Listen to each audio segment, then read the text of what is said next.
బయట ఉన్నాడు. నిజంగా అటువంటి సైదావలి లాంటి కార్యకర్తలే ఈరోజు జగన్మోహన్ రెడ్డి గారికి శ్రీరామ రక్ష.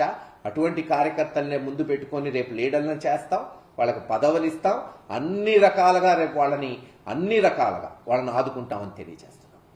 ఇప్పటికే 2 సార్లు వాయిదా పడి 3వసారి వాళ్ళు అనుకున్న సాధించారు. ఎట్లా చూస్తారు మొత్తాన్ని? చెప్పా కదా, మొన్నేమో ఎలక్షన్కి రానిలేదు కౌన్సిలర్లు అందరు పోతే, చివరికి చైర్మన్ గారిని బెదిరించి, మన చైర్మన్ గారు కూడా జగన్ గారి దగ్గరికి వచ్చి సార్ బెదిరిస్తున్నారు, మేమా వ్యాపారం చిన్న కుటుంబం నుంచి వచ్చి ఒక్కొక్క ఇటుక పెట్టుకొని ఒక వ్యాపారం చేస్తున్నాం, ఫ్యాక్టరీకి తాళాలు వేస్తున్నారు, మారకపోతే ఇంకా పిడుగురాళ్ళలో ఉండనివ్వమంటున్నారని ఆయనే స్వయాన జగన్మోహన్ రెడ్డి గారు చెప్పారు. సరే, ఒక అధ్యక్షుడిగా ఆయన ఇవ్వాల్సిన భరోసా ఇచ్చాడు. కానీ సరే, ఈరోజు కాలక్రమేణా కొంతమంది భయానికి లొంగుతున్నారు.